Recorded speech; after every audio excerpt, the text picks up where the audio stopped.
Tere! Minu nimi on Johanna Maibe. Meie tänane teema on kivist magnetid. Tere! Minu nimi on Aili Elts ja täna me teeme teiega koos läbi ühe katse kivide magnetiseerimise kohta. Aga selleks kõigepealt uurimine, mis on üldse magnetiseerimine ja mida kujutab endast magnetväli. Et mis see magnetiseerimine siis on? Magnetiseerimine on magnetiliste omadustega aine muutumine magnetvälja tekitavaks. Magnetiväli on nähtamatu füüsikaline väli. Ja magnetid võivad olla väga erineva suuruse ja kujuga. Näiteks ka maakera on hiigelsuur magnet. Maakeral on sarnaselt teiste magnetitega põhja- ja lõunapoolus ning magnetiväli. Siin joonisel ongi siis näha üht piklikku magnetit, mis on värvidega jagatud 2 pooluseks. Mida S meile ütleb? S näitab lõunast. Lõunapoolust. Ja mida N näitab? N näitab põhjapoolust. Ja nende ümber siis ongi näha, kuidas need elektronide liikumisega võiks tekkida magnetväli. Kas magnetväli on meile nähtav? Ei ole. Aga kas me võime seda kuidagi tunda? Ja kui sa magnetid vastu paned, siis nad põrkavad.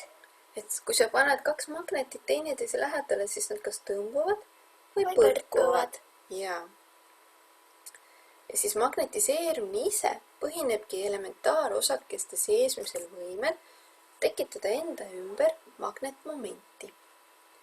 Elektronide magnetväljad liituvad ja materjali ümbritsevas keskkonnas tekib summaarne väli. Mis asja need elementaarosakesed on? Nendest koosnev aatom Ja mida elektronid aatomis teevad? liiguvad ümber tuuma. Et liiguvad ümber aatomi tuuma. Järgmisena me mängikski teiega ühte kivimängu. Selleks ma panen käima lõigu, kus me tutvustame seda mängu siis lähemalt, mida me täna mängisime. Kõigepealt käisime õues ja tõime karbiga tuppa kivisid. Suuri ja väikseid. Ja et mängida, läheb vaja järgmisi töövahendeid.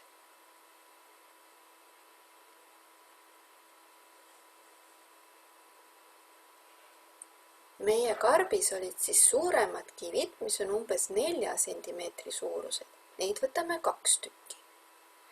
Väiksemad kivid, mis meil on 2 sentimeetri suurused, võtame 1. Ja mängimiseks läheb vaja 2 inimest.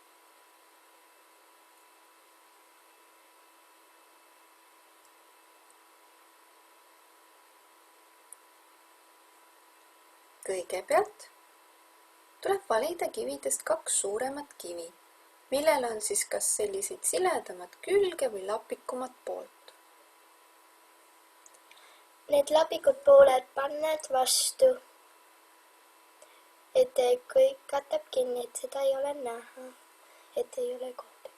Et tekiks võimalikult suur kontaktpind. Jah, Ja näppe tuleb hoida siis sedasi, et selle väiksema kiviga saame ümber suuremate kivide hakata tegema ringe. Kas seal oli kannatlikkust ka vaja, et kivisid paigal hoida? ja Et see suuremad kivid ei tohi paigast liikuda. ja väike kivi ei tohi meil põrandale kukkuda ega ära kaduda, Jah, vaid peab saama ühtlaselt teha ringi ümber suurte kivide. Mida rohkem ringe teha, seda tugevamini need kivid teineteise külge, kinnitavad. et tõmbuma hakkavad. Ja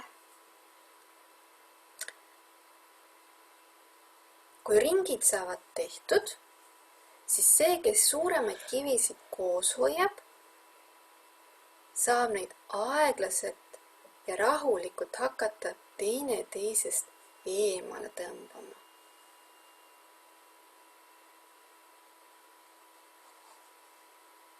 Mida kivid tegid, kui sa hakkasid neid teineteisest eemale tõmbama? nagu magnetid, need ei tulnud lahti. et hoiavad nagu teineteisest natukene kinni. Jaa. Ja mida me veel appi võtsime, kui me selle mängu olime nüüd ära mänginud?